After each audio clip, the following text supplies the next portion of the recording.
औज़ुबिल्लाहिमिनश्शैतानिर्रजीम बिस्मिल्लाहिर्रहमानिर्रहीम। तमाम सामीन व हाज़रीन को मेरी तरफ़ से अस्सलामु अलैकुम वरहमतुल्लाहि वबरकातुहू। उम्मीद है आप तमाम बख़ैर वफ़ियत से होंगे और आपकी दुआओं से मैं भी बिल्कुल ठीक ठाक हूँ। जहाँ भी रहें अल्लाह ताला के अमन व अमान में रहें, अल्लाह ताला आपको अपनी हिफ़्ज़ व अमान में रखे। तो हाज़रीन, आज हम जिस एक अहम मौजू पर बात करने जा रहे हैं वो दौरे हाजिर का एक अजीम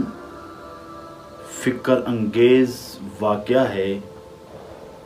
क्योंकि आज का मुसलमान दिन ब दिन हम समेत पस्ती की तरफ जा रहा है। अगर हम इस पर थोड़ा सा गौर व फ़िक्र करें, तदब्बुर करें, तो हमें पता चलता है वो कौन सा उन्सर है कि जिसको हमने अपने हाथों से छोड़ दिया, हाथों से अलहदा कर दिया, जिसकी वजह से हम दिन ब दिन खस्ताहाली की तरफ जा रहे हैं। तो जब हम कुरान मजीद और हुज़ूर नबी करीम सल्लल्लाहु अलैहि वसल्लम की हयात तय्यबा को देखते हैं तो हमें पता चलता है कि वो एक अजीम नुक्ता, वो एक अजीम उज़्व, वो एक अजीम उन्सर जिसके ज़रिए हुज़ूर नबी करीम सल्लल्लाहु अलैहि वसल्लम ने पूरी दुनिया पर सल्तनत कायम की और ख़ातमुन नबीयीन ठहराए। मेरी मुराद वो अखलाक़े करीमा हैं, अखलाकियात हैं कि जिसकी वजह से कुफ़ार मक्का भी करीम आका की बरगाह में आते हैं, कहते हैं कि ऐ मोहम्मद सल्लल्लाहु अलैहि वसल्लम,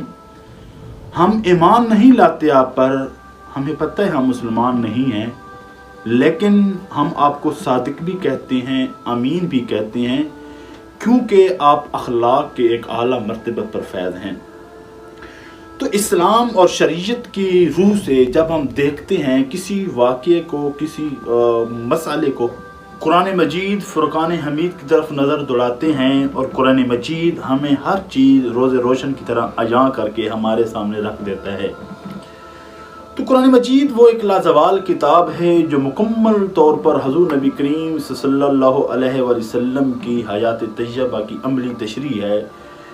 क्योंकि जब सहाबा कराम की जमात जम्मे गफ़ीर जनाब आयशा सिद्दीक़ा रज़ियल्लाहु ताला अन्हा के पास जाते हैं,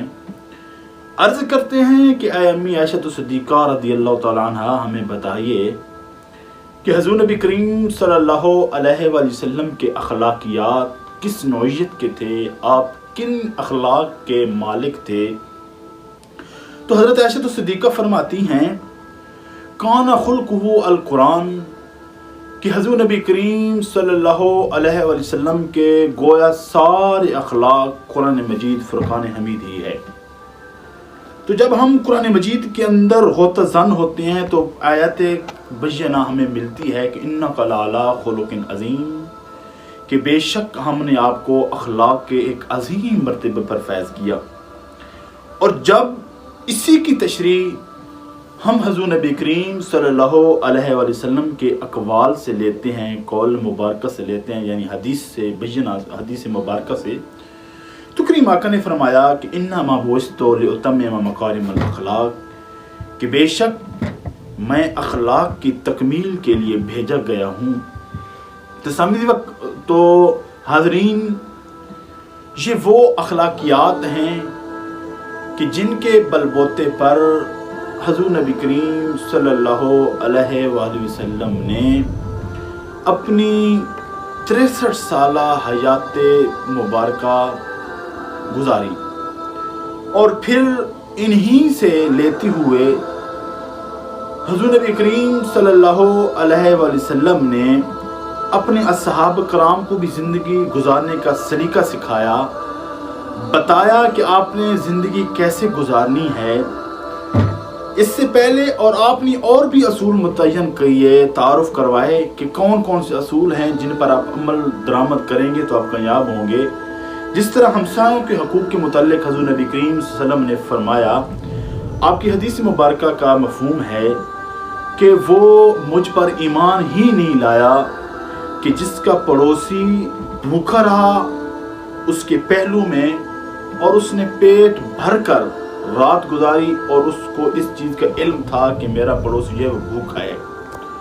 تو دیکھو کہ کریم آقا نے یہ اخلاق کی کتنی بڑی اور کتنی اعلیٰ مثال قائم کر کے ہمیں بتایا کہ آپ کے پڑوسی بھی آپ کی وجہ سے پریشان نہ ہوں، آپ کی وجہ سے دکھ میں مبتلا نہ ہوں۔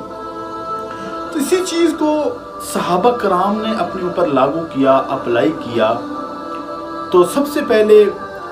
ہم حضرت ابوبکر صدیق رضی اللہ تعالی عنہ کی حیات طیبہ کو دیکھتے ہیں کہ انہوں نے کیسے زندگی گزاری۔ تو یہی اخلاقیات کی وجہ سے حضرت ابوبکر صدیق رضی اللہ تعالیٰ عنہ ہر بار حضور نبی کریم صلی اللہ علیہ وسلم کی بارگاہ میں بڑی ہی مؤدبانہ طریقے سے حاضر ہوتے ہیں، اور جب اسلام کو ان کے مال کی ضرورت پیش آتی ہے وہ مال لے کر آتے ہیں، جان کی ضرورت پیش آتی ہے وہ جان لے کر آتے ہیں۔ اگر غار ثور میں قیام کی باری آتی ہے تو جناب صدیق اکبر رضی اللہ تعالیٰ عنہ قیام بھی کرتے ہیں۔ اسی طرح جب حضرت ابوبکر صدیق رضی اللہ تعالیٰ عنہ کے وصال کا وقت قریب آتا ہے تو آپ اپنی بیٹی حضرت عائشہ صدیقہ رضی اللہ تعالیٰ عنہ کو اپنے پاس بلاتے ہیں اور کہتے ہیں کہ اے میری پیاری بیٹی جناب عائشہ صدیقہ رضی اللہ تعالیٰ عنہ، ذرا یہ تو بتاؤ کہ جب حضور نبی کریم رؤوف رحیم صلی اللہ علیہ وآلہ وسلم کا وصال پر ملال ہوا تو کریم آقا کو کتنے کفن میں کفنایا گیا، آپ کو کتنے کپڑوں میں کفن دیا گیا؟ تو حضرت عائشہ صدیقہ رضی اللہ تعالیٰ عنہ بڑی ہی تذبذب اور حیرانگی کی صورت میں جواب دیتی ہیں، کیونکہ پریشان تو انہوں نے ہونا تھا کہ آج سے پہلے ایسا معاملہ نمودار نہیں ہوا، رونما نہیں ہوا کہ میرے ابو نے مجھے بلایا ہو اور ایسی بات کی ہو جو آج بات کر رہے ہیں۔ تو حضرت عائشہ صدیقہ رضی اللہ تعالیٰ عنہ عرض کرتی ہیں کہ ابا جان، جب حضور نبی کریم صلی اللہ علیہ وآلہ وسلم کا وصال پر ملال ہوتا ہے تو آپ کو 3 کپڑوں کے اندر کفن دیا جاتا ہے۔ تو حضرت ابوبکر صدیق نے فرمایا کہ اے میری بیٹی، جب میرا وصال ہو تو 2 کپڑے میرے پاس موجود ہیں، تیسرا کپڑا لے کے آپ نے مجھے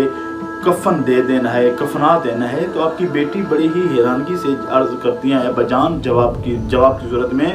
کہ کیا ہمارے پاس اتنے پیسے نہیں ہیں؟ آپ تو ایک خلیفہ وقت رہے ہیں کہ ہم آپ کو بہترین 3 کپڑوں میں کیوں نہ کفن دیں؟ تو اس وقت جو حضرت ابوبکر صدیق کے الفاظ تھے وہ یہ تھے